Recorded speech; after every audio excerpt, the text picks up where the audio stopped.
Sahil Teknoloji'den herkese merhabalar. Bugün Renault Express CS Çit 016 motor beyinli aracımızın AdBlue iptal montajını gerçekleştirdik. Bunun için tam olarak şurada motor beyni bulunuyor. MD1 CS Çit 016. Şöyle size yaklaştırayım. Şöyle. Şimdilik buradaki montajımız şu şekildedir.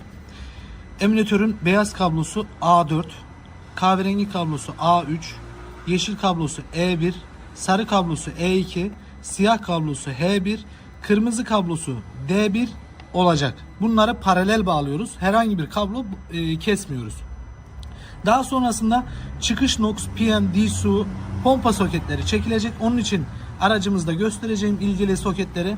Şimdi dilerseniz montajın ilk kısmı olan motor beynindeki bağlantısını anlatayım size. Şu şekilde şimdi bu soket bunun arka kısmı bu şekildedir. Şöyle yerleştirilir. Şu gördüğünüz gibi.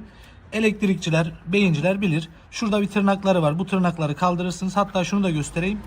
Şurada şu deliğe gelecek derecede. Yani şurası düz gelecek şekilde çıkar bunlar.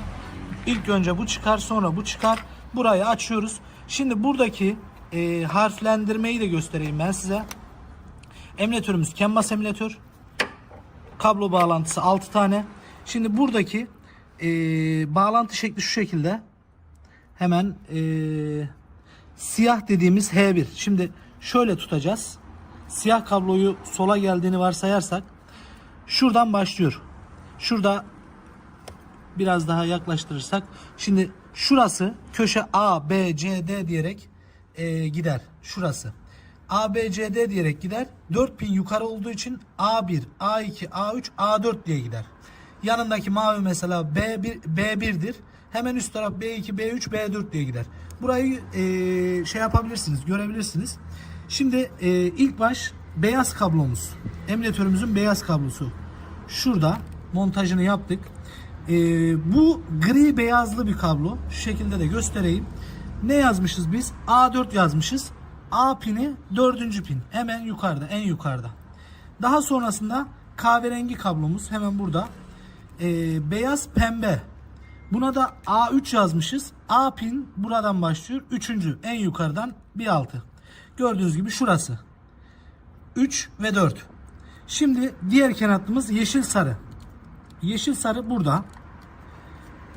Tabi burada beyaz kablomuz bizim Kenay. Burada da gri beyaz olan Kenay. Pembe beyaz olan Kenlove araçtaki, biz kahverengiye girdik. Yeşil sarıya geçelim. Sarı kablomuz Kenay. Burada beyaz siyah, üstü siyah ve E2 pinine giriyor.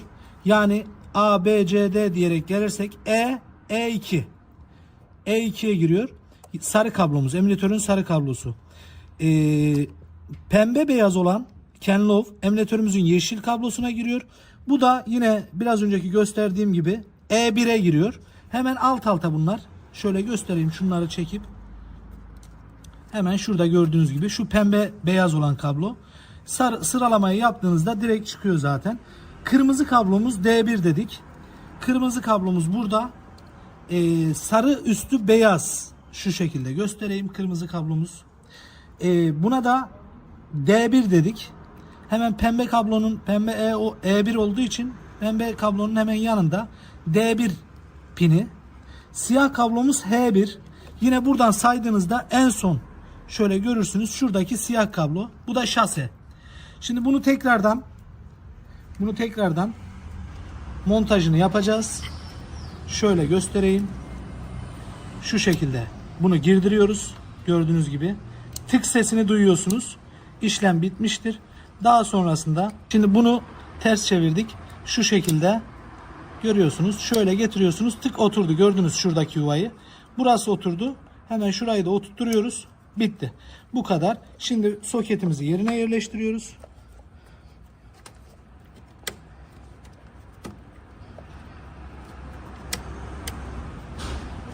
Yerine yerleştiğinden emin oluyoruz ve çekiyoruz.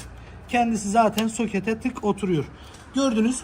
Emülatörümüzü direkt buraya yerleştiriyoruz. Daha sonrasında kontağımızı açtık.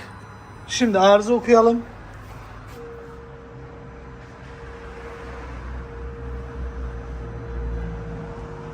Gördüğünüz gibi bir türbin sensörü arızası var. O aracın kendi türbinle alakalı bir sensör.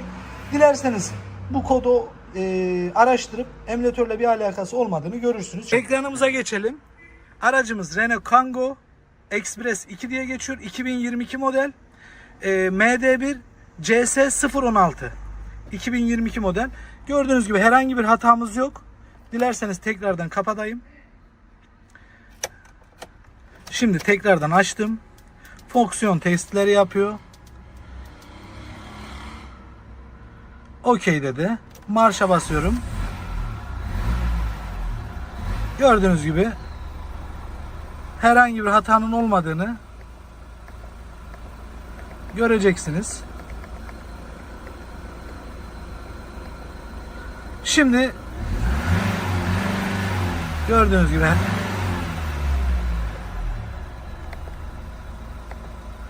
şimdi de çekilen soketleri gösterelim. Aracımızı lifte kaldırdık. Hemen şöyle geldiğinizde şuradan hemen şuradan NOx sensörünü görüyorsunuz. Şu elimdeki kablo buradan geliyor. Hemen şuraya, şu bölgeye. Burada hemen şöyle göstereyim. Hemen şuradaki NOx sensörü, şu fiş, şu da PM gördüğünüz gibi. İkisinin de soketini çektik biz. Daha sonrasında hemen şöyle arka kısma geliyoruz. Buradaki bir koruma var arkadaşlar. Şuraya kadar geliyor bu koruma. Bu korumayı çıkartıyoruz. Daha sonrasında pompanın hemen gördüğünüz gibi şöyle göstereyim. Pompanın hemen bu soketini çıkartıyorsunuz. NOx çekildi, çıkış NOx, PM çekildi. Pompanın soketi çekildi. Hemen şu tekerin yanında da gördüğünüz gibi DCU beyni var. Biz bunu da çıkarttık. Buraya bu şekilde bıraktık. Başka sökülen bir parçamız yok. Bu şekilde şimdi testimize geçelim. Renault Kangoo Express 2023 model. MD1 CS016 model Blue beyin, motor beyinli aracımızın SCR sistemini yaptık. Şu an test sırasında